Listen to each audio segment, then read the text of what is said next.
नमस्कार, मैं हूं आपके साथ मयंक। तो देखिए, पिछले 24 घंटे में अमेरिका को लगे हैं दो बड़े झटके। एक तो समंदर के बीच दो अमेरिकी जहाज आपस में टकरा गए और उसके बाद दोनों जहाजों को नुकसान हुआ। यह अपने आप में अमेरिका के लिए एक शर्मसार करने वाली खबर आई। और दूसरी खबर, फारस की खाड़ी में और हॉर्मुज में किस तरह ईरान की दो बोट्स जो कि जंग के समय काम आती हैं, ईरान की आशुरा और हैदर 110, ये दो बोट्स ने अमेरिकन नेवी को जबरदस्त चैलेंज दे रखा है। और उसका नतीजा यह है, क्या परिणाम हो रहा है वो मैं आपको बताऊंगा। पहली बात करते हैं अमेरिकी जहाज आपस में टकराए कैसे। देखिए, ये मामला कैरेबियन सी का है, ईरान से काफी दूर है, कैरेबियन सी का है, लेकिन इसका कनेक्शन भी ईरान से जुड़ रहा है। कैसे जुड़ रहा है वो मैं आपको बताऊंगा। पहले हम ये बताएं कि ये हादसा हुआ कैसे। देखिए, डिफेंस डिस्ट्रॉयर है यूएसएस ट्रेक्सटन। ये अमेरिका का एक डिस्ट्रॉयर है जो कि कैरेबियन सी में अपॉइंट था। और ऐसी भी खबरें हैं कि इसको उस ग्रुप में भी शामिल किया जा सकता था या शायद उसमें शामिल किया जाना था जो ईरान के करीब भेजे जा रहे हैं। यानी ईरान, देखिए, एक तो अमेरिका ने ये अनाउंस कर रखा है, डोनाल्ड ट्रंप ने, कि एक और एयरक्राफ्ट कैरियर आएगा। और ऐसा जो अंदेशा है कि यूएसएस गेराल्ड आर फोर्ड जो है ये ज्वाइन करने वाला है अब्राहम लिंकन को। यानी एक सिर्फ अब्राहम लिंकन कुछ नहीं कर पाया, ईरान का कुछ नहीं बिगाड़ सकता, तो अब दूसरा भेजने की भी जरूरत पड़ गई है। ये अपने आप में बताने के लिए काफी है कि ईरान की नेवी क्या टक्कर दे रही है। ठीक है, तो अब ये जो डिस्ट्रॉयर है यूएसएस ट्रेक्सटन, ये समंदर में चल रहा था कैरेबियन सी में। और इसी बीच जो सप्लाई एक जहाज है, इसका नाम था यूएसएनएस सप्लाई, उसका नाम ही है यूएसएनएस सप्लाई। समंदर के बीच इस डिस्ट्रॉयर पे तेल रिफ्यूलिंग का काम हो रहा था, तेल भरा जा रहा था। देखिए, समंदर में और आसमान में अमेरिकी जेट्स सब तरफ हैं और वो रिफ्यूलिंग के काम होते हैं। लंबी जब दूरी जानी होती है तो बीच में रिफ्यूलिंग कर रहा था। इसी दौरान कुछ बैलेंस बिगड़ा या जो भी मिसकम्युनिकेशन हुआ और दोनों जहाज आपस में टकरा गए। दोनों जहाज़ों को खासा नुकसान भी हुआ और कई लोग उसमें जो नौसैनिक सवार थे वो कई घायल भी हुए, जो अस्पताल में भर्ती हैं, उनका इलाज चल रहा है। अभी खबर जैसी ही ब्रेक हुई कई जगह की समंदर में जो है अमेरिका के दो जहाज टकरा गए हैं।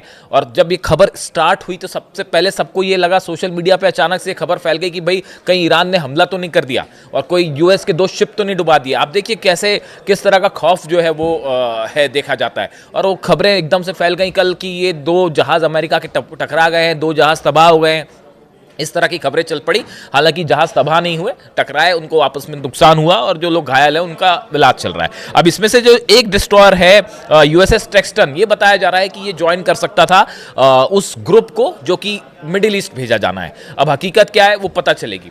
लेकिन देखिए, ये जो कैरेबियन सी है, ये खबर इंपॉर्टेंट इसलिए है, ये कैरेबियन सी का जो इलाका है, यहीं से अभी हाल ही में अमेरिकन नेवी के जहाज़ों ने रशिया के एक ऑयल टैंकर को फॉलो किया। उस पर पनामा का फ्लैग लगा हुआ था, लेकिन ऑयल उसमें रशिया का बताया जा रहा था, ऐसा शक था अमेरिकन नेवी को। और वो कैरेबियन सी से उसको फॉलो करते रहे और फॉलो करते करते वो इंडियन ओशन में आए, फिर उस पर कब्जा करने की कोशिश की, लेकिन तब तक वो तेल गायब हो चुका था।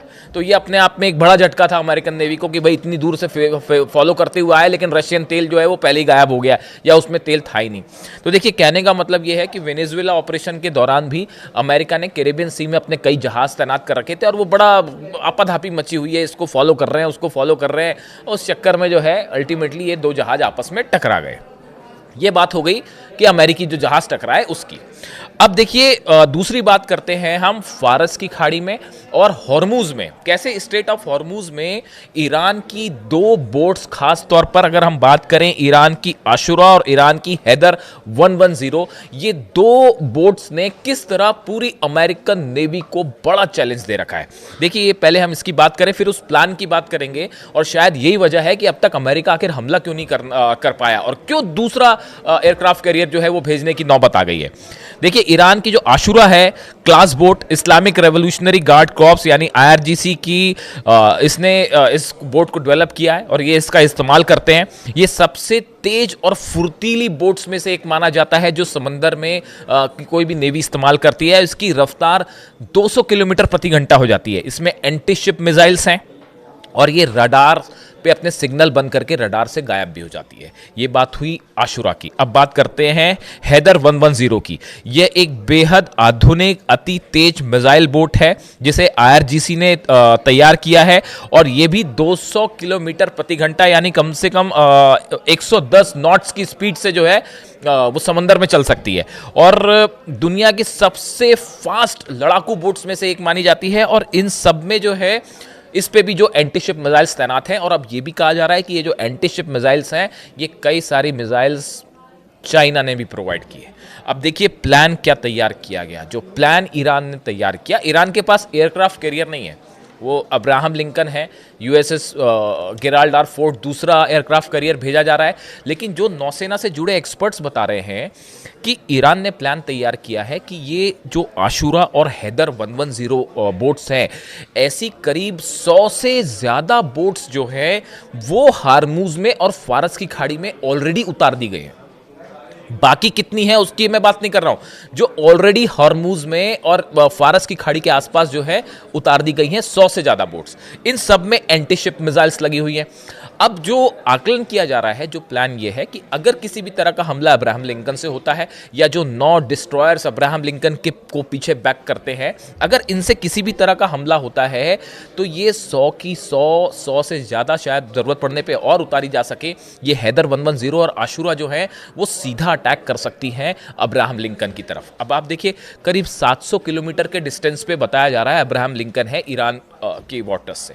700 किलोमीटर बहुत ज़्यादा डिस्टेंस नहीं है, और ऐसे हालात में अगर 200 किलोमीटर प्रति घंटे की रफ्तार से आप देखिए कि 100 बोट्स एक साथ आगे बढ़ें, सब में एंटी शिप मिसाइल्स हैं और सब एक साथ मिसाइल्स फायर करें, तो बताया जाता है कि ईरान के डिफेंस को उसको अमेरिका के जो डिफेंस हैं उसको रोकना मुश्किल हो जाएगा, और अब्राहम लिंकन को बचाना यहाँ पर मुश्किल हो जाएगा। देखिए ये इस तरह का प्लान पहले भी एक बार आजमाया जा चुका है, जिसमें कई बार जहाज़ों को बड़ा नुकसान देखा गया समंदर में, और इसको एक प्लान खास तौर पे इस प्लान के रूप में जाना जाता है इसको। और देखिए इसके साथ अगर बैक हो जाए ड्रोन्स का भी और मिसाइल्स का भी। अब आप देखिए समंदर में, अरे फारस की खाड़ी और हॉर्मूज का वो इलाका है जो ईरान का अपना घर है, ईरान किंग है वहाँ का। आप वहाँ की एक एक चीज़ चप्पे चप्पे से ईरान वाकिफ है। वहाँ पे जाके उसको हराना जो है वो ऐसा है कि शेर की मान में जाके शेर से लड़ना उससे आसान मुश्किल काम है, मतलब उसी की तरह है वो, कि आप जो है शेर की मान में घुसें और उसको चैलेंज करें, उससे लड़ें, मुश्किल हो जाएगी अमेरिका के लिए। अब देखिए इसमें जो है बताया जाता है कि अगर 100 बोट्स से एक साथ हमला होता है, ड्रोन्स अलग हैं, मिसाइल्स अलग हैं, अगर 100 बोट से एक साथ हमला होता है और मिसाइल्स फायर कर दी जाती हैं बैक टू बैक, और उसमें से 90 मान लीजिए मिसाइल्स जो बोट से फायर की गई हैं, 90 मिसाइल्स भी अमेरिका ने रोक दी। चलिए मान लीजिए अब्राहम लिंकन थर्ड और पैट्रियट बड़े पावरफुल है, रोक दिए।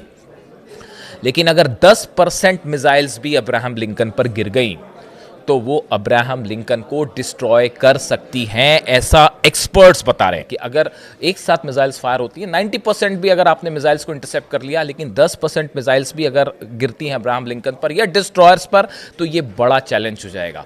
और देखिए यही वजह है अब तक कि एक अब्राहम लिंकन अपने आप में बताया जाता है कि चलता फिरता जो है वो पूरा युद्ध का मैदान है। उसमें तरह तरह के फाइटर जेट्स हैं, 90 तो उसमें F-35 और F-16 जेट्स हैं, मिसाइल्स हैं, टॉमहॉक मिसाइल्स हैं। इतना सब होने के बाद भी एक अगर एयरक्राफ्ट कैरियर देखिए हिम्मत नहीं कर पाया अमेरिका हमला करने की। अब गेराल्ड आर फोर्ड भी भेजा जा रहा है, और ये भी कहा जा रहा है कि शायद एक तीसरा एयरक्राफ्ट कैरियर भी पीछे से आएगा।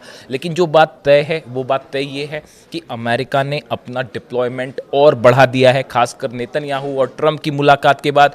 भले दूसरे दौर की बातचीत हो रही हो न्यूक्लियर एनरिचमेंट को लेकर, लेकिन अमेरिका ने जिस तरह से अपना डिप्लॉयमेंट बढ़ाया है, ये इशारा करता है कि आने वाले कुछ दिनों में एक बड़ी जंग की शुरुआत हो सकती है, और शायद सिर्फ टाइम का इंतजार हो रहा है। जैसे कि रूस के विदेश मंत्री लावरोव कह रहे थे कि टाइम बॉम्ब इज टिकिंग, उसी तरफ इशारा है। लेकिन ये जो पूरा इलाका है फारस का और हॉर्मूज का, यहाँ पे एक बड़ी जंग होना तय है, इसमें कोई शक नहीं है।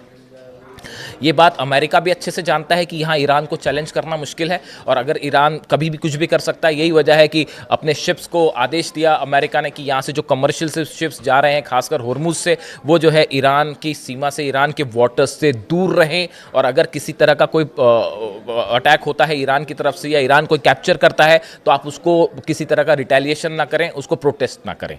यानी आप देखिए कितना बड़ा खौफ है हुर्मुज के इलाके में और फारस की खाड़ी में।